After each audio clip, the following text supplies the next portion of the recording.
Dame Tanni Grey-Thompson is the world's best-known Paralympic athlete and has represented Britain and her native Wales at the highest level of competition for almost 20 years. She has raced all over the world in distances ranging from 100 meters to the marathon. In 5 Paralympic Games, she has won 16 medals, of which 11 are gold, and broken world records at 4 distances. In the London Marathon, she has won 6 gold medals. This is achievement on a prodigious scale, and its significance extends far beyond the glory that rightly surrounds her. Her very considerable media exposure, particularly in the marathons, has, as The Guardian observed, done far more to normalize attitudes to wheelchair users than any number of activists chaining themselves to the gates of Downing Street. On the global stage, Dame Tanni has not only excelled in the Paralympics, but has been an effective champion of sport for disabled athletes. The Paralympics originate in the Stoke Mandeville Games of 1948, which in 1960 evolved into the first Paralympic Games. For the next 30 years, the Paralympics had comparatively little public profile. That all changed in 1992, when Tanni Grey-Thompson won the 4 gold medals and broke 3 world records. It is she, more than anyone else, who has been responsible for the attention now rightly given to the Paralympics. What is the source of this remarkable achievement? Dame Tanni's autobiography of 2001, Seize the Day, affords some insights, albeit expressed more modestly than her admirers would be inclined to do. She's a native of Cardiff, where she grew up obsessed with sport. Her role model was Gareth Edwards, perhaps the greatest player in the history of his sport.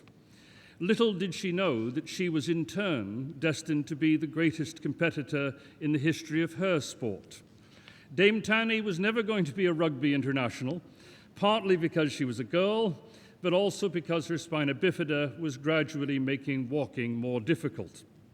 She started competing in wheelchair athletics and won her first national title at the age of 15. Her talent was at this stage a combination of natural ability and extraordinary determination. In order to carry her further, she needed to supplement these qualities with strength and with technique. The best place in Britain for an athlete who has intellectual as well as athletic ambitions is Loughborough, where Tanni the student read politics and social administration, and Tanni the athlete submitted herself to intensive training and coaching. She had already competed in the Seoul Paralympics of 1988, winning a bronze medal, but by the time she graduated from Loughborough in 1991, she had become an athlete of an altogether different order. And in the Barcelona Games of 1992, she established herself as the world's greatest wheelchair athlete. She began to win medals on an heroic scale, but as her autobiography makes clear, they are not the only goal. She writes, "Medals are important to me, but I am a perfectionist, and I judge myself by how well I have performed as much as by where I have finished." That sentiment reveals something important about what drives Dame Tanni. She is not content merely to win, because she also wants to meet the high standards of performance that she sets for herself. Athletics are the activity for which Dame Tanni is best known, but she is active in many other spheres, which include work as a television presenter in Wales and frequent guest appearances on radio and television. In the print media, she pops up in Now, Hello, Best, Women's Realm, Good Housekeeping, and most memorably, she is a bi-monthly contributor to Disability Now, where her feisty columns, which I commend to you, are filled with passion and good sense. She is hugely in demand as a public speaker and finds time to address bodies ranging from multinationals to women's institutes to medical groups. She is the patron of many sporting organisations and an active member of many sporting bodies. Somehow, in the midst of all this, she joins forces with her husband to raise their daughter, whose birth occasioned only the briefest of pauses in Dame Tanni's athletic activities. Dame Tanni's accomplishments have rightly been widely honoured. She has been BBC Wales Sports Personality of the Year, Welsh Woman of the Year, Welsh Sportswoman of the Year. In a BBC poll to establish the greatest Briton of all time, the list from 1 to 5 ran Stephen Hawking, Ian Dury, Tanni Grey-Thompson, Douglas Bader, and in 5th place, Winston Churchill.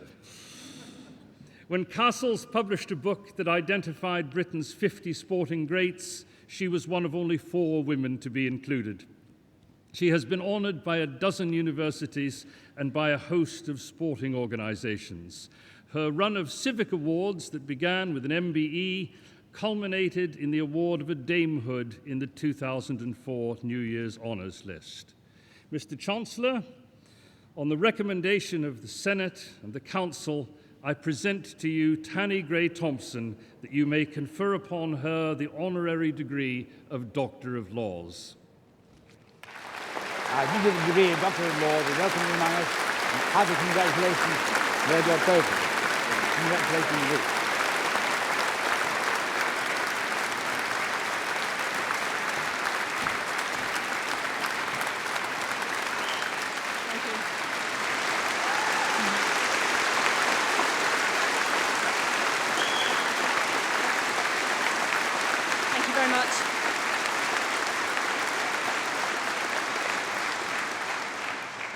Thank you. Chancellor, Vice-Chancellor, distinguished guests and fellow graduates, thank you very much for allowing me to share this very special day. As an athlete, I've always been extremely fortunate that I've had a fantastic group of coaches around me who've been there to support me, cajole me, give me a bit kick at the backside occasionally. But they've always been there through the ups and downs of my athletics career. But the one thing that kept me going through most of my career is actually a saying that my grandfather had, which I'll give you the English version because the Welsh might not make an awful lot of sense. But it's aim high even if you hit a cabbage. And it's slightly strange, but it's about having a goal and a dream. And if you excuse the pun, it's about putting yourself on the starting line and seeing what you can possibly achieve if you actually try your hardest. For you guys who are here today, you've put yourself on the starting line, you've aimed high, and you've achieved a fantastic amount. And one of the things that makes today so special for me is just seeing how wonderful all the graduates currently look sitting at the front. I do hope that at least a few of you have really shocked your lecturers and your parents with how wonderful you look today, because it is a very special day.